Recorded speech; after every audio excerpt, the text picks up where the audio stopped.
பைபிளில் நிறைய பொய்கள் கட்டுக்கதைகள் இருக்குதுன்னு தெரிஞ்சு நான் கிறிஸ்தவத்தை விட்டு வெளியில் வந்துட்டேன். அப்படி நான் வெளியில் வந்துட்டேன்னு அறிவித்ததை தொடர்ந்து ஒரு கிறிஸ்தவ நண்பர் இப்படி ஒரு கமெண்ட் எழுதியிருக்கார். அது என்னன்னு தெரியல பாருங்கள்.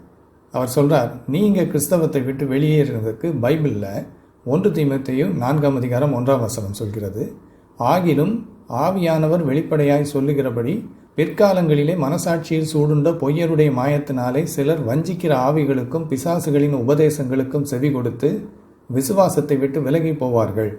இந்த வசனத்தை உங்களுக்கு அடையாளம் காட்டுகிறார்கள் அப்படின்னு இவர் எழுதியிருக்கார். அதாவது இவர் என்ன சொல்ல வர்றாருன்னா, நான் கிறிஸ்தவத்தை விட்டு வெளியில் வந்துட்டேன்ல, இதை பற்றி பல பேர் சமூக வலைதளங்களில் விமர்சனம் பண்ணியிருக்காங்க, வீடியோக்கள் வெளியிட்டிருக்காங்க.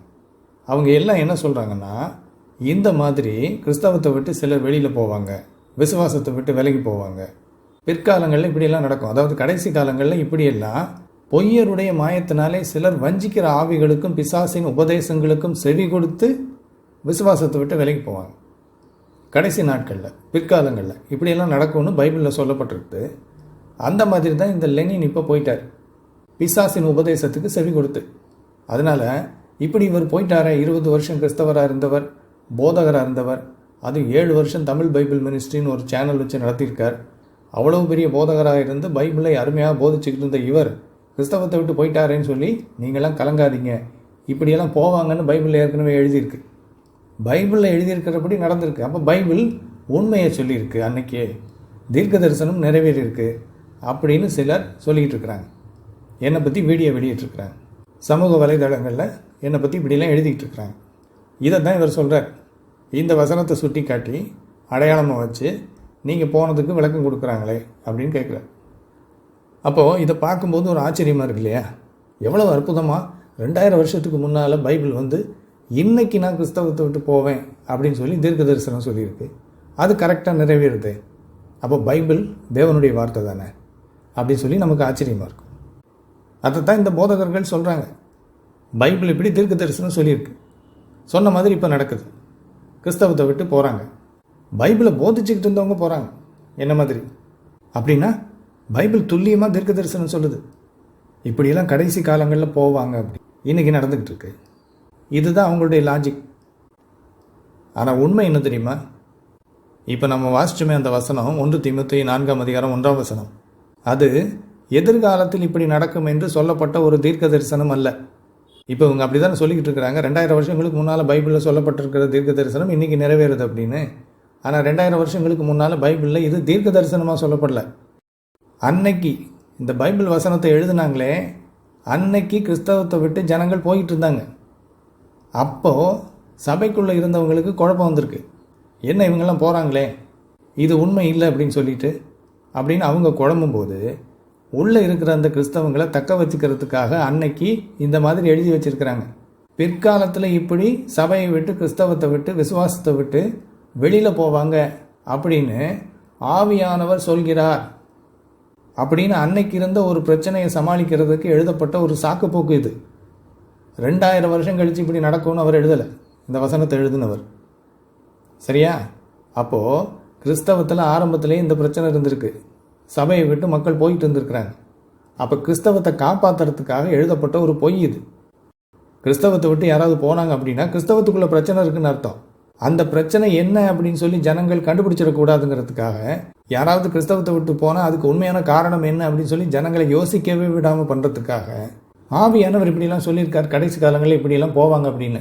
அதனால் அதெல்லாம் கண்டுக்காதீங்க, அவங்க போனாங்கன்னா நம்ம கரெக்டான பாதையில் இருக்கிறோன்னு அர்த்தம் அப்படின்னு சொல்லி ஜனங்களை அன்னைக்கே ஏமாற்றிருக்காங்க. பைபிள் எழுதப்பட்ட அந்த காலத்திலேயே அதைத்தான் இன்றைக்கும் காமிச்சிக்கிட்டு ஏமாற்றிக்கிட்டு இருக்கிறாங்க இந்த போதகர்கள். புதிய ஏற்பாட்டில் பைபிளில் இந்த வசனம் மட்டும் இல்லை, வேறு சில வசனங்கள் இருக்குது இதே மாதிரி. கிறிஸ்தவ சபையை விட்டு ஜனங்கள் வெளியில் போகும் பொழுது ஏன் அவங்க போகிறாங்கன்ற காரணத்தை ஜனங்கள் தெரிஞ்சிக்காமல் தடுக்கிறதுக்காக போகிறவங்க மேலே பழிய போடுறது, அவங்கெல்லாம் கள்ள போதகர்கள், அவங்கெல்லாம் வஞ்சிக்கப்பட்டவர்கள் அப்படின்னு. அந்த வசனங்களையும் பாருங்கள். 2 பேதுரு 2:1 கள்ள தீர்க்கதரிசிகளும் ஜனங்களுக்குள்ளே இருந்தார்கள், அப்படியே உங்களுக்குள்ளும் கள்ள போதகர்கள் இருப்பார்கள். அவர்கள் கேட்டுக்கு ஏதுவான வேத புரட்டுகளை தந்திரமாய் நுழைய பண்ணி தங்களை கிரயத்துக்கு கொண்ட ஆண்டவரை மறுதலித்து தங்களுக்கு தீவிரமான அழிவை வருவித்துக் கொள்வார்கள். இது எப்போ எழுதப்பட்டது தெரியுமா? இந்த புத்தகம் 2 பேதுரு 2 ஏன் எழுதப்பட்டதுன்னா, கிறிஸ்தவ சபைக்குள்ளே 2 பிரிவு வந்துருச்சு, 2 எதிரணிகள். இந்த எதிரணிகளில் ஒரு அணியைச் சேர்ந்தவர் எழுதியிருக்காரு இதை. இன்னொரு அணியை பழி சொல்லி அவங்கெல்லாம் கள்ளப்போதகர்கள், அவங்கெல்லாம் இப்படி தான் இருப்பாங்க, இப்படி வருவாங்க அப்படின்னு. இன்னொரு வசனம் மத்தேயு 24 அதிகாரம் 10-11 வாசிக்கிறேன் பாருங்க. அப்பொழுது அநேகர் இடறல் அடைந்து ஒருவரை ஒருவர் காட்டி கொடுத்து ஒருவரை ஒருவர் பகைப்பார்கள். அநேகம் கள்ள தீர்க்கதரிசிகளும் எழும்பி அநேகரை வஞ்சிப்பார்கள்.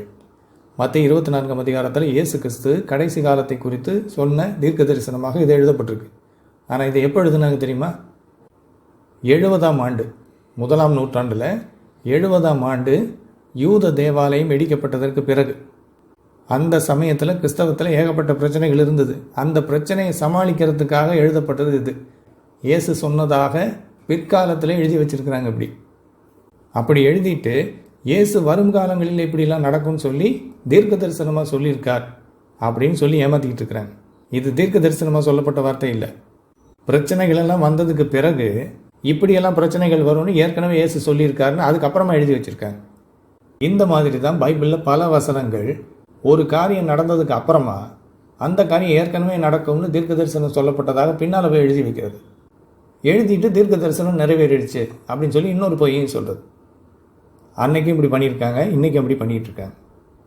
அப்போ இன்றைக்கி கிறிஸ்தவத்தை விட்டு யாராவது போனால் உடனே இவங்க போவாங்கன்னு 2000 வருஷங்களுக்கு முன்னாலே தீர்க்க தரிசனமாக எழுதப்பட்டிருக்குது, அதுதான் நிறைவேறுதுன்னு சொல்கிறாங்க இல்லையா? இது மிகப்பெரிய ஒரு பொய். கிறிஸ்தவத்தை விட்டு மக்கள் வெளியே போகிறாங்கன்னா கிறிஸ்தவத்தில் பிரச்சனை இருக்குது அப்படிங்கிறத கவனிக்கணும். அதை கவனிக்காமல் போகிறவங்க குற்றவாளி அப்படின்னு சொல்லி அவங்க மேலே பழியை போட்டு கிறிஸ்தவம் உண்மையான மார்க்கம்னு காட்டுறதுக்கு இவங்க விரும்புகிறாங்க. கிறிஸ்தவ மதம் இப்படியே சாக்கு போக்கு சொல்லியே 2000 வருஷமாக ஓடிக்கிட்டு இருக்கு. அப்போது இந்த வசன பகுதிகளெல்லாம் கவனிச்சிங்கன்னா ஒரே மாதிரியான ஒரு பாங்கு ஒன்று தெரியும், ஒரு பேட்டர்ன். இந்த புதிய ஏற்பாட்டை எழுதின ஆசிரியர்கள் யாருமே எதிர்காலத்தை குறித்து தீர்க்க தரிசனம் சொல்லலை. அவங்க காலத்தில் ஜனங்கள் கிறிஸ்தவத்தை விட்டு போனதுக்கு தந்திரமான விளக்கங்களை கொடுத்துருக்காங்க, அவ்வளவுதான். அதே தந்திரத்தை தான் இன்றைக்கும் பயன்படுத்தி யாராவது கிறிஸ்தவத்தை விட்டு வெளியில் போனால் இங்கே பாருங்கள், இப்படி கிறிஸ்துவை மறுதலித்து கிறிஸ்தவத்தை விட்டு போவார்கள் என்று பைபிள் சொல்கிறது அப்படின்னு பொய் சொல்லி பைபிளில் இருக்கும் பொய்களையும் கிறிஸ்தவத்தில் இருக்கும் போலித்தனங்களையும் மறைச்சிக்கிட்டு இருக்கிறாங்க இன்றைக்கி இருக்கிற போதகர்கள்.